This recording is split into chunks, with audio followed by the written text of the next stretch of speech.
True love sometimes demands the most courageous and counterintuitive act, letting go.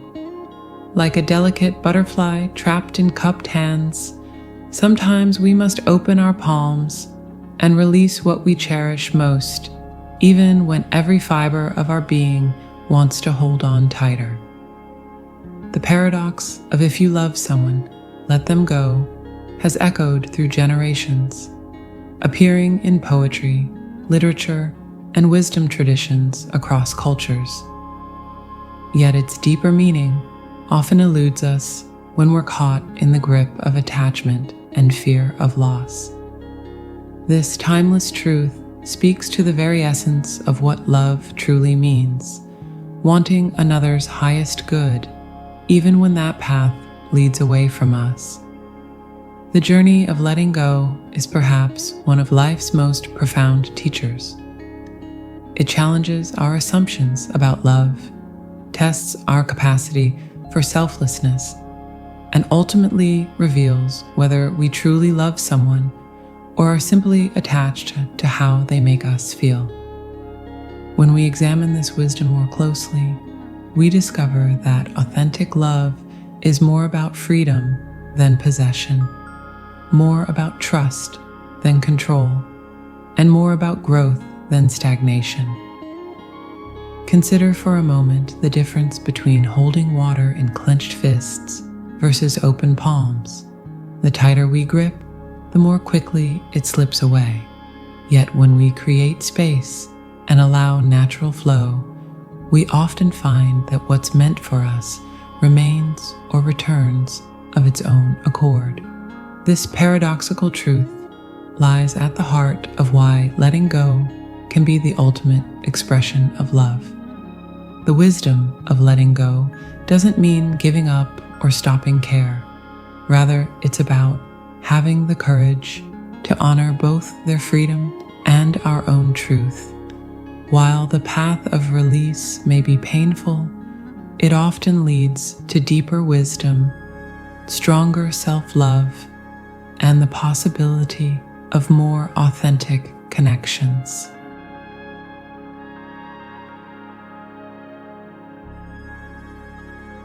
You know that moment when you're holding a butterfly in your cupped hands, that delicate balance between wanting to keep its beauty close and knowing that its very nature requires freedom to truly shine. That's exactly what true love feels like. Let's dive deep into this paradox, shall we? Picture yourself standing at the edge of your comfort zone, heart racing, as you face this profound truth. Authentic love and attachment are as different as a river and a dam. One flows freely, nourishing everything in its path, while the other holds tight, eventually creating stagnation. Here's the thing, and I know this might sting a little, what most of us call love is actually our ego wearing a really convincing costume. You're not alone in this masquerade. We've all been there, desperately holding on to someone while calling it love. But true love, it's more like being a gardener than a collector. You don't own the flowers. You create the conditions for them to bloom. Think about it. When you're gripping sand at the beach, and we've all done this, what happens? The tighter you squeeze, the more it slips through your fingers. But cup your hands gently, and the sand stays right there. Isn't it fascinating how this simple childhood experience mirrors one of life's most profound lessons? The way you love someone, that does not determine the way that person loves you back. This truth hits like a cold shower, doesn't it? But here's where it gets interesting. When you truly love someone, you become less focused on what you can get and more aware of what you can give, including the gift of freedom. Let me share something personal and slightly embarrassing. Remember those old Walkman players with the death grip on our favorite cassettes? That's how most of us approach love at first. We hold on so tight, we risk destroying the very thing we're trying to preserve. But real love, it's more like streaming music. It flows freely, adapts to different devices, and doesn't need to be possessed to be enjoyed. The real magic happens when you realize that letting go doesn't mean giving up. It means growing up. It's about understanding that love isn't about ownership, but about appreciation. Like watching a sunset, you can't hold it, control it, or make it stay, but you can fully appreciate its beauty while it lasts. And here's the kicker. The moment you truly let go, something extraordinary happens. You don't just free the other person, you free yourself. You create space for growth, for new experiences, for authentic connections that don't require a death grip to stay alive. It's like finally exhaling after holding your breath for too long. Suddenly, there's room for fresh air, new possibilities, and genuine peace. Remember, love isn't about building walls to keep someone in. It's about building wings to help them fly. And sometimes, just sometimes, they might choose to fly right back to you.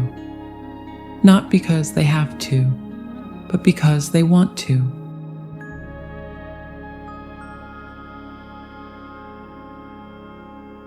Have you ever watched a child learning to ride a bike? There's that moment when you have to let go of the seat, even though every fiber of your being wants to keep holding on.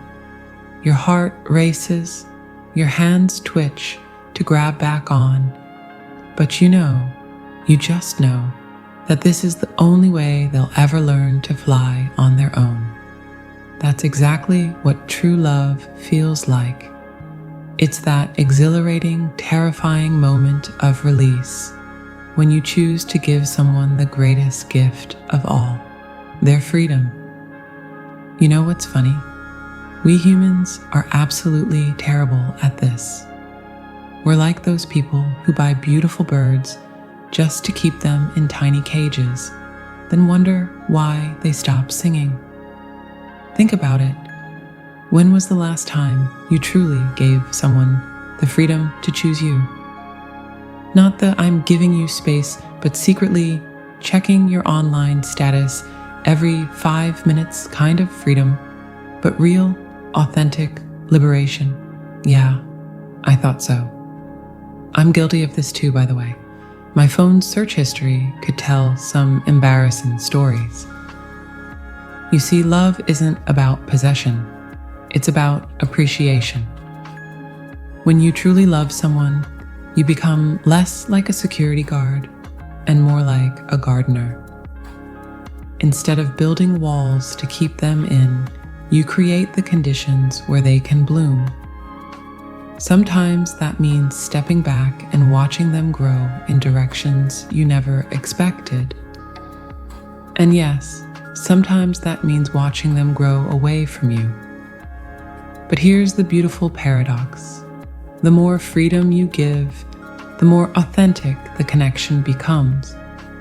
It's like those friendships that can go months without contact, yet when you reconnect, it's as if no time has passed at all.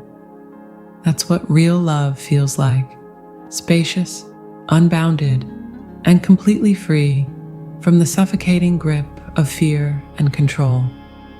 Remember this, every time you choose to give someone their freedom, you're also setting yourself free. Free from the exhausting job of trying to control the uncontrollable. Free from the constant fear of loss.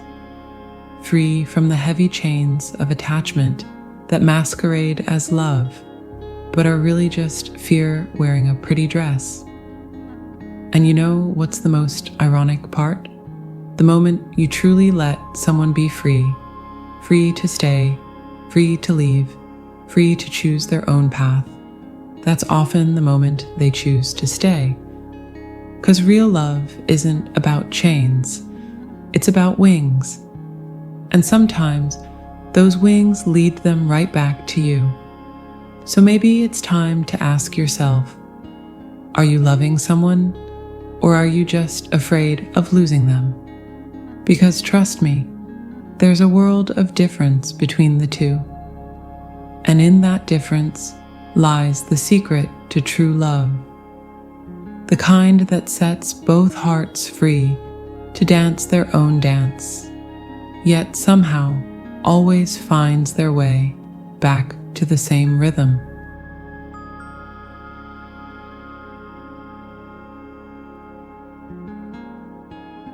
You know that moment when you stub your toe and the pain is so intense you want to curse the universe? That's nothing compared to the heart-stubbing agony of letting go of someone you love. But here's the thing, that pain isn't your enemy. It's your teacher, your guide, and believe it or not, your friend. Let's talk about pain for a minute. Did you know that emotional pain activates the same brain regions as physical pain? That's why heartbreak quite literally hurts. Your brain can't tell the difference between a broken bone and a broken heart. It just knows something important is damaged and needs attention. Think of your emotional pain like a really persistent personal trainer. You know, the kind that pushes you to do one more rep when your muscles are screaming. Yeah, that one. It's not there to torture you, though it certainly feels that way at 3 a.m. when you're scrolling through old messages. It's there to strengthen you, to help you grow, to teach you about yourself in ways that happiness never could. Remember those old Tamagotchi pets that would beep incessantly when they needed attention? Your pain is like that. Annoying, yes, but it's signaling something important. It's telling you, hey, this matters. This person mattered. This love mattered. And you know what? That's beautiful. It means you're capable of deep connection, of real love, even if it didn't work out the way you hoped. The sleepless nights, the puffy eyes, the random crying in grocery stores because they played your song. It's all part of the process.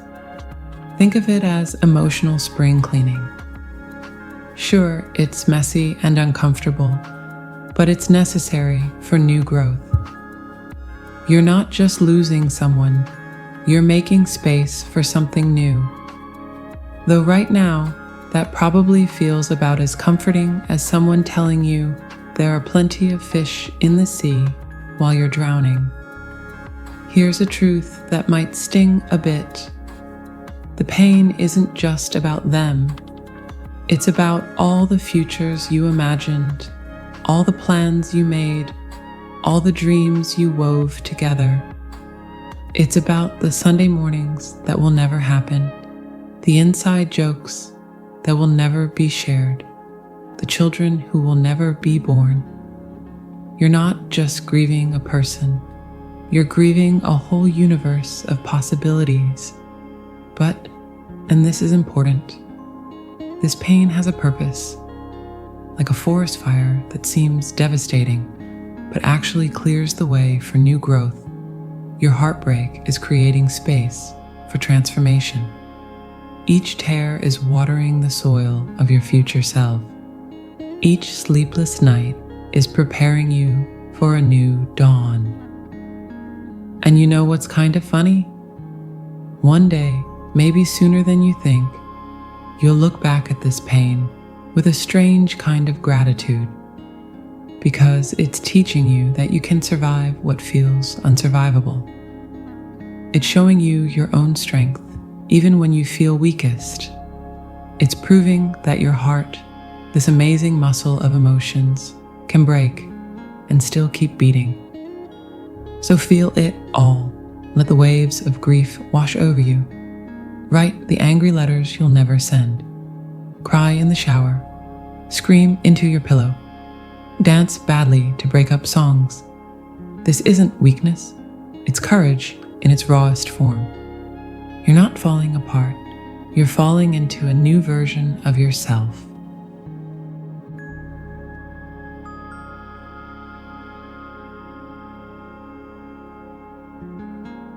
You know that feeling when you're cleaning out your closet and you come across that favorite sweater from college, the one with the holes and stretched out sleeves that you just can't bring yourself to toss.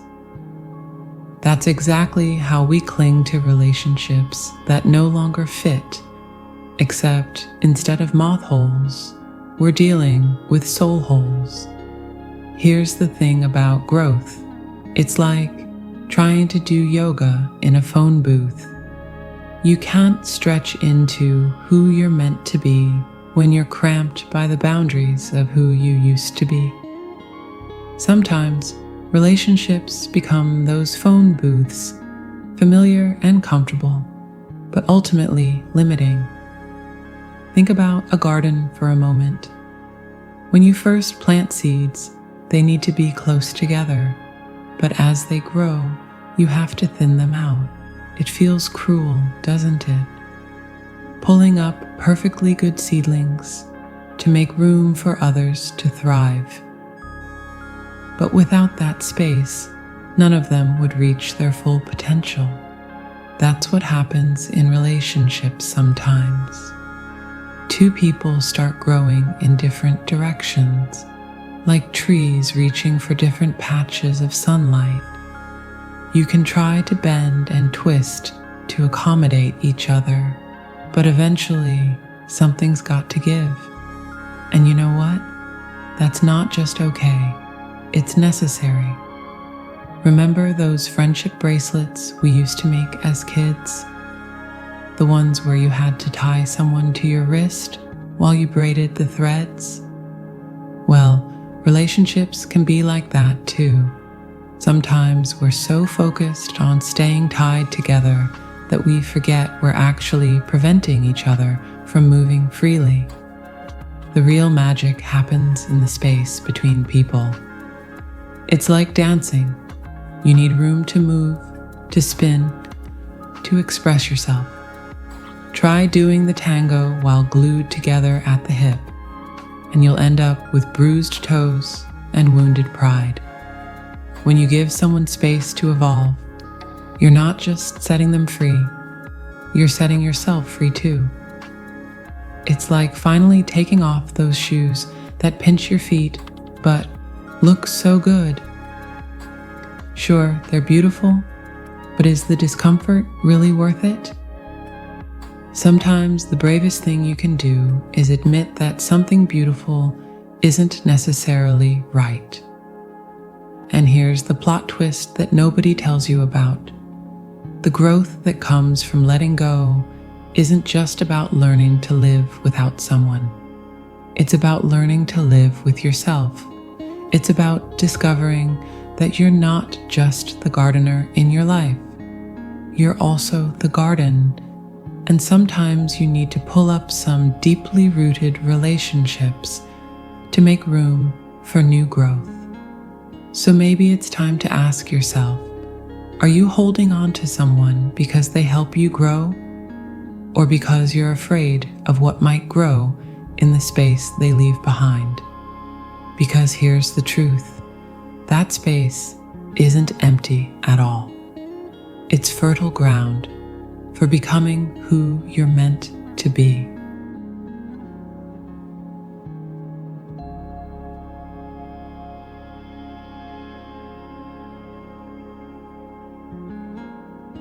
You know that moment when you're trying to catch water with a sieve.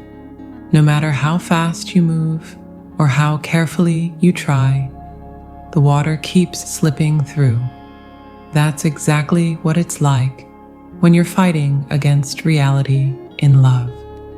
You can argue with it, negotiate with it, try to outsmart it, but reality just keeps doing its thing, completely unmoved by your protests. Here's a truth that might sting a little. Acceptance isn't about giving up. It's about growing up. Think of it like those old school Viewmaster toys we had as kids. You can keep clicking back to the same slide over and over, hoping for a different picture to appear. Or you can accept that it's time to move forward to see what other beautiful images await. The funny thing about reality is that it's like that friend who always tells you the brutal truth about your haircut. It doesn't care about your feelings, but it's always honest. And just like that friend, it's usually right, even when you really, really wish it wasn't. When someone chooses to leave, or when circumstances make a relationship impossible, fighting against this truth is like trying to teach a cat to fetch, exhausting for you and amusing for everyone else watching. Let's talk about that voice in your head that keeps saying, but maybe if. You know the one. It's like a GPS that refuses to recalculate even when you're clearly on the wrong road. That voice isn't your friend. It's more like that one relative who keeps bringing up your embarrassing childhood stories at family gatherings. Persistent, but not particularly helpful. The real magic happens when you finally stop swimming upstream and learn to float with the current. It's not about giving up your power, it's about redirecting it. Instead of using all your energy to fight reality, you can use it to build something new. Think of it like repurposing an old building. Sure, you loved what it was, but what it could become might be even more amazing. And here's where it gets interesting. True acceptance has this weird way of setting both people free. When you stop trying to change reality, you stop trying to change them, and you stop trying to change yourself into someone you're not. It's like finally taking off those too tight shoes you've been wearing because they were expensive. Sure, they cost a lot emotionally, but at some point, you have to admit that comfort matters more than what you invested. Remember this, reality isn't your enemy, it's your dance partner. And like any good dance partner, it leads with certainty. You can fight the steps and stumble, or you can learn to move with grace, even when the music isn't what you expected to hear. Sometimes the most beautiful dances are the ones we never planned to perform. So maybe it's time to ask yourself, are you still clicking through old slides, or are you ready to see what new pictures life has in store? Because here's the thing about acceptance. It's not the end of your story. It's just the end of one chapter, and you're the author who gets to decide what happens next.